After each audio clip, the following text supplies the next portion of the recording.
Bueno, Mauricio, estamos listos. Preséntenos usted, por favor, el documento que finalmente es en donde se dicta la decisión de este tribunal, el Tribunal Superior de Pereira, a la hora de dictar sentencia sobre el caso de un accidente que parecía como bastante sencillo de resolver, tan sencillo, pues que acudieron a ChatGPT para que les ayudara.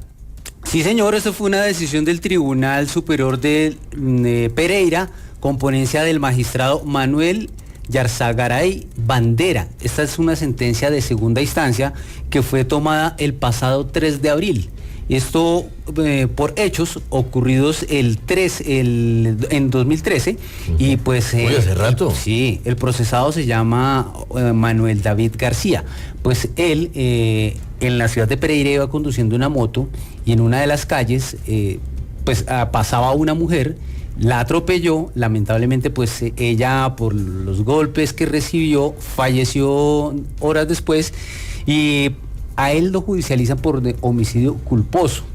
Entonces en el 2018-2019, cuando arranca el proceso penal contra este hombre, el juzgado que lo condena toma la decisión de condenarlo, no, de absolverlo, lo absuelve, porque dice que primero, pues él sí iba a alta velocidad, pero que él no previó que fuera a pasar a alguna persona. O sea, él no cometió ninguna imprudencia. No cometió ninguna imprudencia.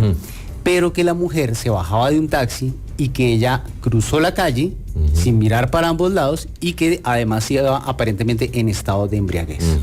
Entonces ese fue el motivo. Entonces, ¿a él lo declaran inocente? Inocente. En primera instancia. En primera instancia, porque la culpa tuvo que haber sido, según el juzgado, de la transeúnte. Exacto, que pasó, no se fijó que venían a los lados, si venían o no vehículos. Y lo segundo, porque tomaron en cuenta el testimonio del taxista, que él decía que había sentido olor a trago en la pasajera. Le hicieron obviamente las pruebas en la necropsia, dio algún grado de alcohol, pero no se determinó si esto era motivo para estar en estado de embriaguez o definitivamente estaba lúcido. Sí, o sea, si podía estar de repente un poquito desconectada de la realidad por la intoxicación propia del alcohol. Claro, entonces lo condenan. Ese fallo es apelado y va al Tribunal Superior de Pereira. Allí lo resuelve el magistrado, con ponencia de este magistrado y con los otros dos que hacen parte de la sala, y toman la decisión de condenarlo. ¿Por qué? Porque dicen que la mujer no estaba borracha. Y veamos cómo tomó esa decisión. Ahí, si ustedes me quieren ver con las preguntas. Veamos el argumento. Exacto. Entonces ya es esta es la esencia de esta nota. Veamos. La esencia. Sí. Ahí está.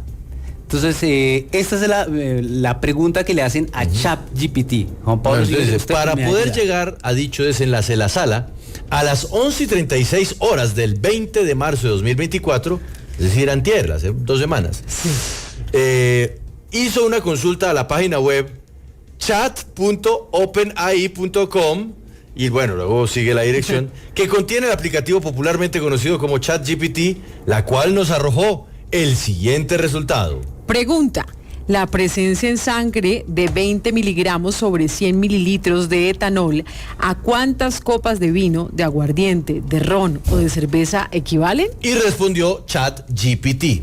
Para determinar cuántas copas de diferentes... No, pero póngale voz de robot. De robot. ChatGPT. Para determinar cuántas... Como nuestra... Algo así, por favor, Paula. Para campaña. determinar cuántas copas de diferentes bebidas alcohólicas equivalen a una concentración de 20 miligramos de etanol por 100 miligramos de sangre. Mililitros de sangre. Primero necesitamos conocer la cantidad promedio de etanol en cada tipo de bebida. Las siguientes son aproximaciones generales de la cantidad de etanol en diferentes tipos de bebidas alcohólicas. Ahí va. Vino, entonces aproximadamente 10 vino, a 15% de alcohol, aguardiente aproximadamente 40-50% de etanol, ron aproximadamente 40-50%, cerveza 4-6%, y luego continúa. Sigamos. Para simplificar el cálculo, utilizaremos un valor medio dentro de estos rangos. Y ahí continúa. Mire, Paula, ahí siga, por favor, en su modo GPT. Ahí desde vino tomaremos un 12%, aguardiente y ron tomaremos un 45%, cerveza tomaremos un 5%. Dado que queremos saber cuántas copas se necesitan para obtener 20 miligramos de etanol por 100 mililitros de sangre, primero debemos calcular cuántos mililitros de cada bebida contiene esa cantidad de etanol. Vino, una copa de vino, 150 mililitros. Ahí que dice, por 0.12. Por 0.12. 12% igual a 18 mililitros de etanol por copa, aguardiente y ron. Bueno, cerveza. Ahora podemos calcular cuántas copas de cada bebida equivalen a 20 miligramos de etanol por 100 mililitros de sangre. Ajá. Vino, 20 sobre 18, aproximadamente 1.11 copas de vino. Aguardiente o ron, 20... ¿Qué? 20 sobre 20, aproximadamente 0.99 copas de aguardiente o ron.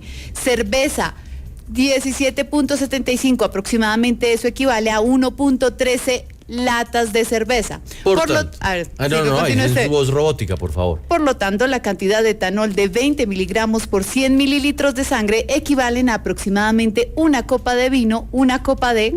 Aguardiente. Una copa de aguardiente o ron o una lata de cerveza según nuestras aproximaciones. Y ahí viene la conclusión. En fin, para la sala no existe duda alguna de que no se podía catalogar de tan significativo ni de relevante el porcentaje de etanol que la óbito presentaba en la sangre, como para poder concluir que ello incidió y repercutió de manera negativa en sus funciones cognitivas, motoras y sensoriales. En ese orden de ideas, la sala concluye, la víctima, ella incurrió en una acción a propio riesgo cuando procedió a cruzar la vía. Acorde con lo hasta ahora expuesto, para la sala no existe duda alguna que en el proceso se encontraba plenamente acreditado el requisito de la creación de un riesgo jurídicamente desaprobado, el cual se constituye en el primer presupuesto que se torna como necesario para que el resultado del acontecido pueda serle imputado jurídicamente al procesado Manuel David García Cañón. Y ahí lo condenan, menos de 3 años, pero Juan Pablo, es un precedente y es una decisión judicial pues que llama mucho la atención porque aquí utilizan ChatGPT para hacer este tipo de consultas. No, aquí además, nos están escribiendo penalistas diciendo barbaridad de decisión, pésimo precedente. Ay. Penalistas muy reconocidos nos están escribiendo en este instante. Y es un pésimo precedente porque muchos lo han dicho, entre otras porque primero se estaría obviando la utilización de peritos que pueden ser expertos de medicina legal, expertos de la Fiscalía General, y también porque ahora los abogados no solamente se tienen que enfrentar en un juicio a la Fiscalía, a la Procuraduría, al juzgado, a las víctimas, sino que ahora a ChatGPT. Es lo que ellos están cuestionando. Por eso ese fallo, Juan Pablo, muy seguramente va a ir a la Corte Suprema de Justicia, a la Sala de Casación Penal, claro. Y allí pues se definirá si el uso de ChatGPT es o no indispensable para este tipo de Pero vamos decisiones. con sus invitados, Mauricio, para que, es más, yo creo que de pronto hasta podremos hacer un carrusel de más penalistas, sí, porque claro. sé que a esta hora están conectados con claro. nosotros. Les mandamos un saludo, por ejemplo, al doctor Iván Cancino, que nos está oyendo y nos dice esto, pues que esto está sentando un precedente lamentable para los tribunales en Colombia. ¿Con quién vamos a hablar, Mauricio? Con Marlon Díaz, él es vicepresidente del Colegio de Abogados. Bienvenido a Sigue la W. Y bueno, ¿usted cómo toma esta decisión de parte del Tribunal Superior de Pereira, donde se utilizó ChatGPT? ¿Se debe utilizar este tipo de herramientas para tomar decisiones judiciales? Buenos días, Mauricio. Buenas tardes, Mauricio, y buenas tardes, por supuesto, a Juan Pablo, a toda la mesa y a toda la audiencia de W Radio. Con gran preocupación, esta herramienta tecnológica no puede sustituir el adecuado proceso de incorporación, aducción y producción probatoria.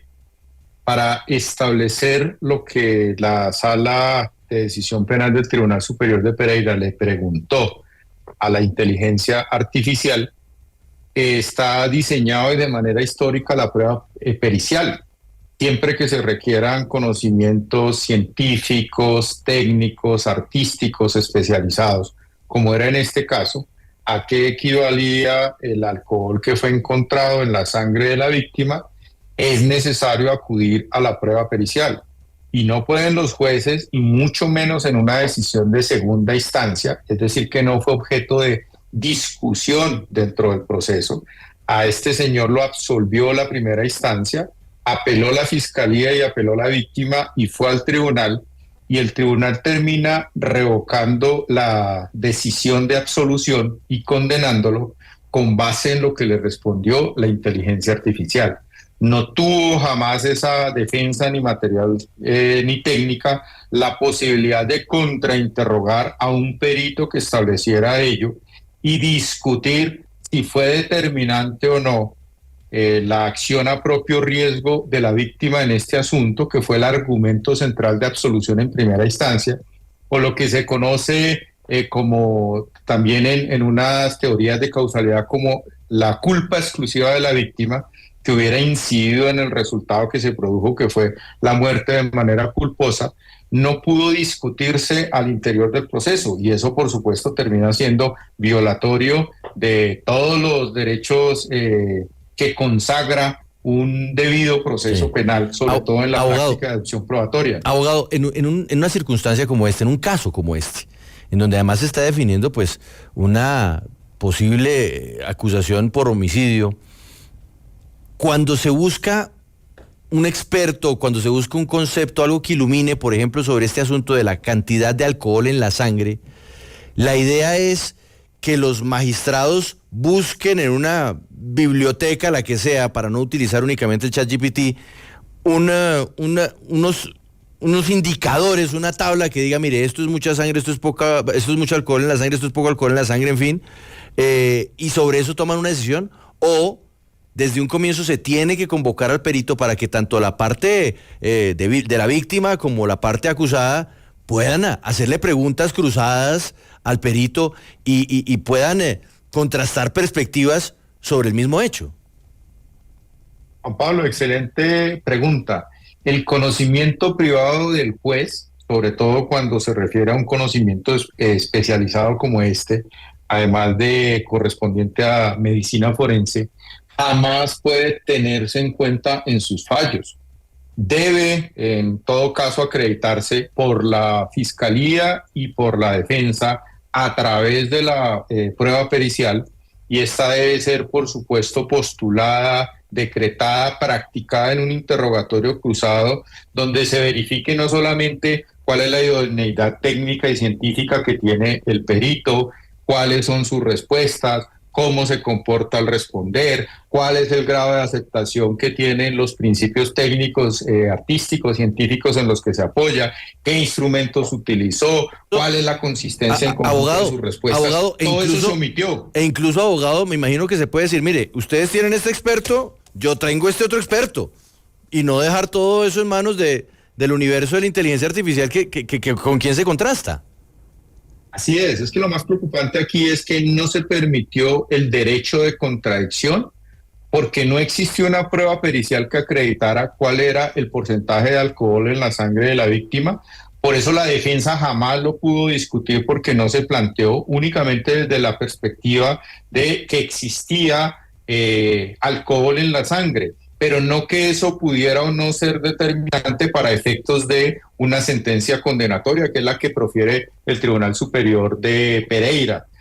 Mucha preocupación, por supuesto. Esta no es la manera. Imagínense que sustituyéramos a la prueba pericial que se construye a través del interrogatorio cruzado, con el conocimiento previo de unos informes base de opinión pericial, con la posibilidad de plantear peritazgos de refutación, con la posibilidad de contrainterrogar a los peritos, se sustituya por el conocimiento o la respuesta que le dé al juez, en este caso un juez plural, la inteligencia artificial.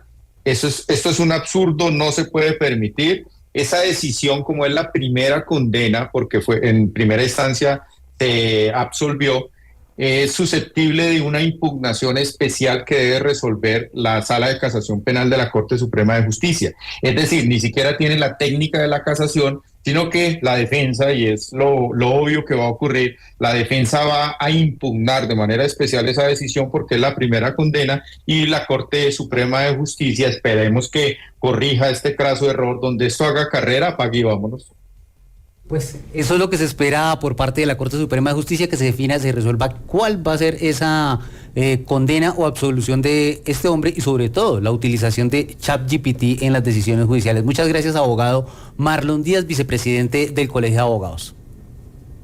Con mucho gusto. Un saludo para todos. Bueno, Mauricio, y a esta hora también tenemos al abogado penalista Iván Cancino. Gracias, abogado, por estar en Sigue la W. Y bueno, no es un secreto que la inteligencia artificial le ha brindado a la ciencia, a la medicina, muchísima precisión. Pero ¿cree usted que en este caso el uso de la inteligencia artificial sí fue adecuado?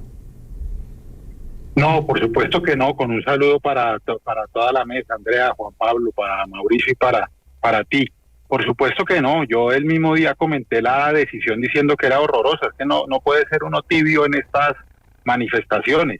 Marlon lo explicaba perfecto, pero hay puntos para profundizar un poco. Primero, en el sistema nuestro, el juez no puede decretar pruebas de oficio.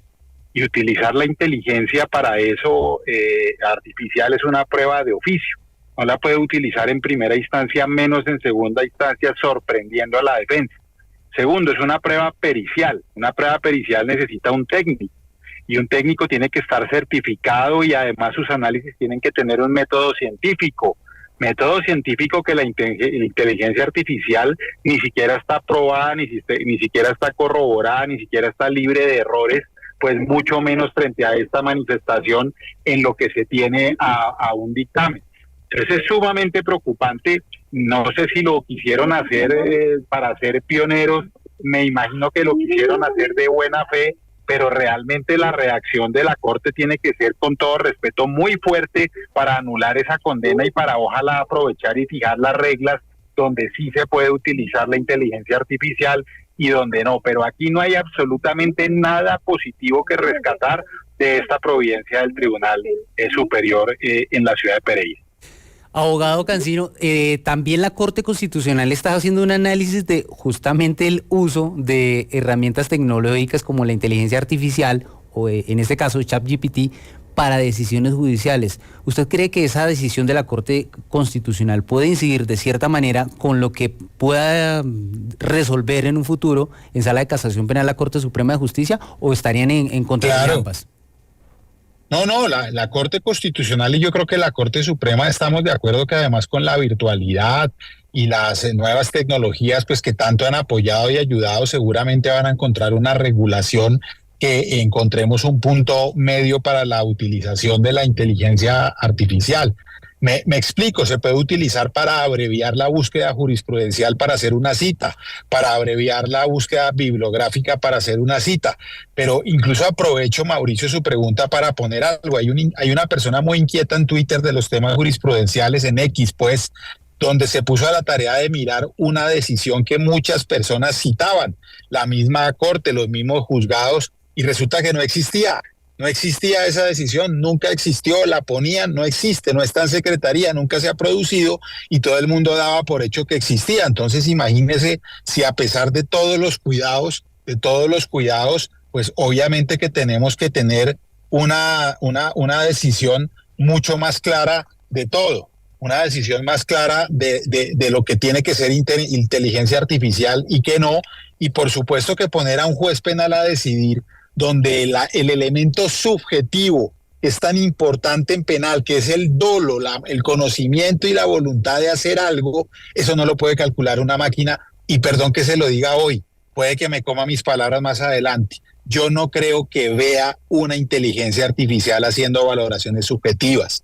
Podrá colaborar y ser muy útil en otras cosas, pero no puede valorar si una persona quería o no quería hacer algo. No lo puede hacer, es absolutamente imposible por ahora para la ciencia, no se puede. Entonces yo creo que poco a poco vamos encontrando los resultados. Abogado Cancino, pero hay otro elemento que me parece que no es menor en un caso como este, y es cuando se le pregunta a una plataforma como esta de ChatGPT, uno lo que piensa es cuáles son las fuentes que ChatGPT utiliza para emitir su concepto. Porque es que ChatGPT lo que hace es mezclar, sumar, combinar algunas informaciones que ha ido recogiendo a través de ese inmenso océano de información que es Internet, pero al final el juez, en este caso los magistrados del tribunal, nunca saben cuál es la fuente original.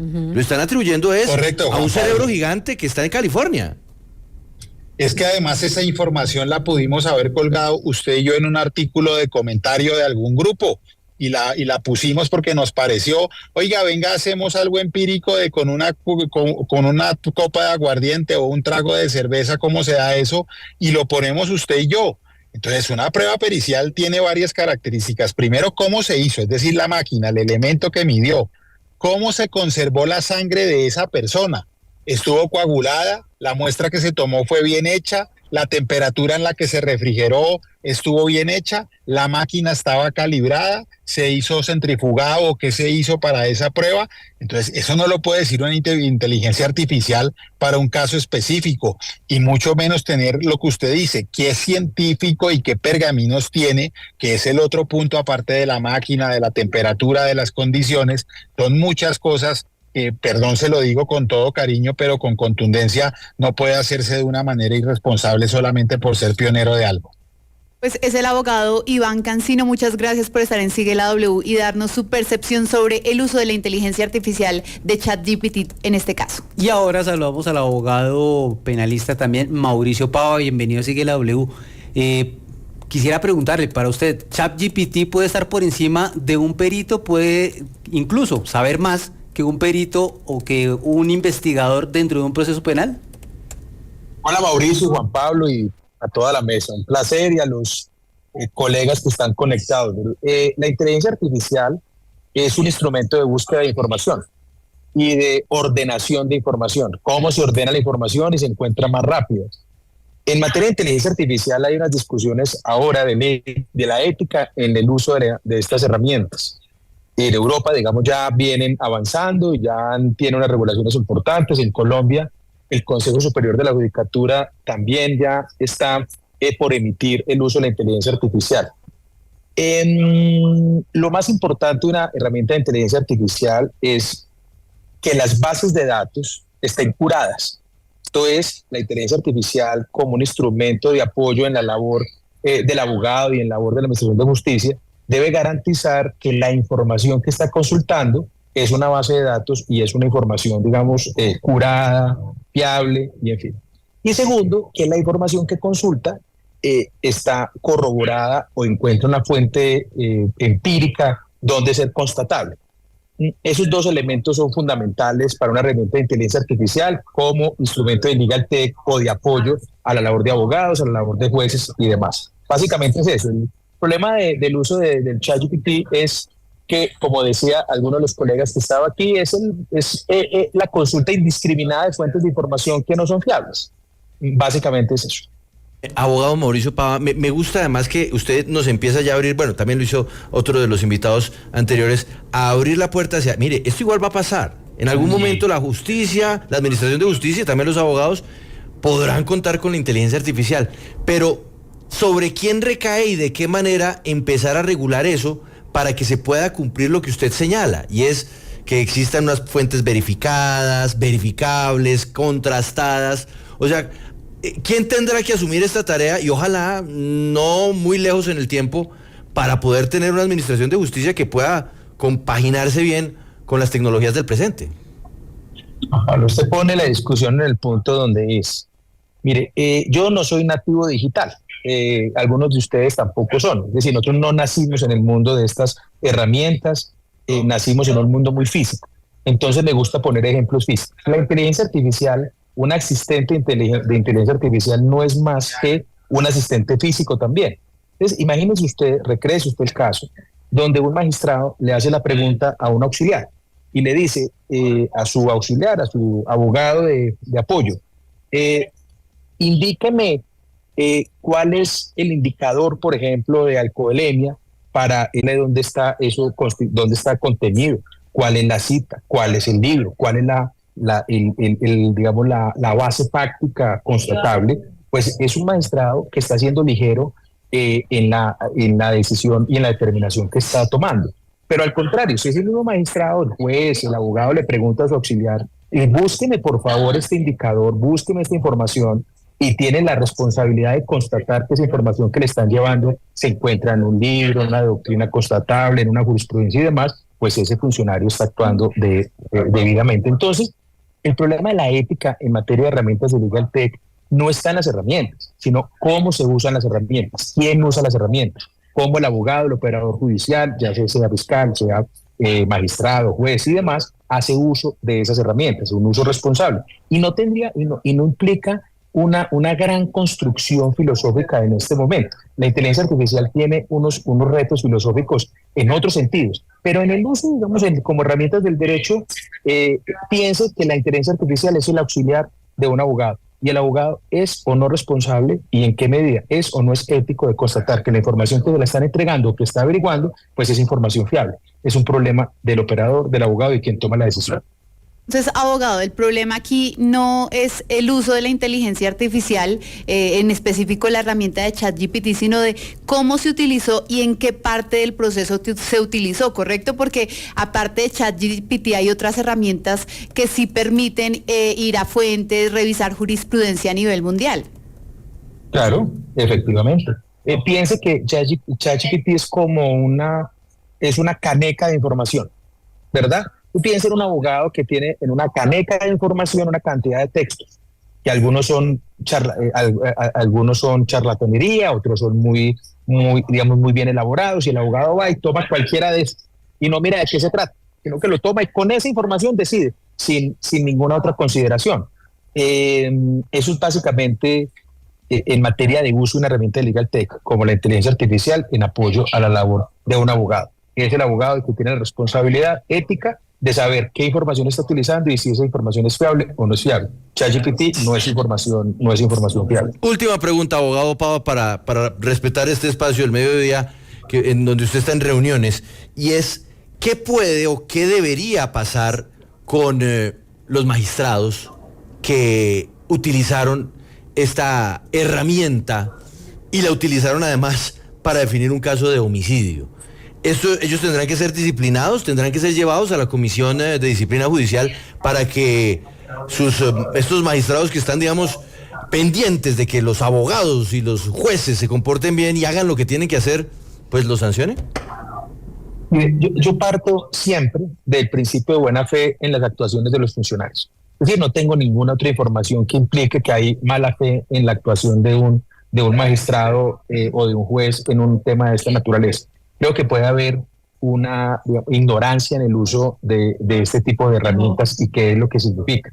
Creo que será una oportunidad muy importante para que la Corte Suprema, cuando resuelva esto, ponga las cosas en su lugar y dé unos lineamientos. Pero sí quiero decir algo, y es que los funcionarios, jueces, fiscales, magistrados, en materia penal sobre todo, que somos penalistas los que estamos aquí, tienen una enorme responsabilidad. Detrás de un expediente hay una persona, y detrás de un expediente hay familias, y el derecho penal y la acción penal es tal vez la herramienta jurídica más destructiva de reputaciones, de patrimonios, de la vida misma, ¿verdad?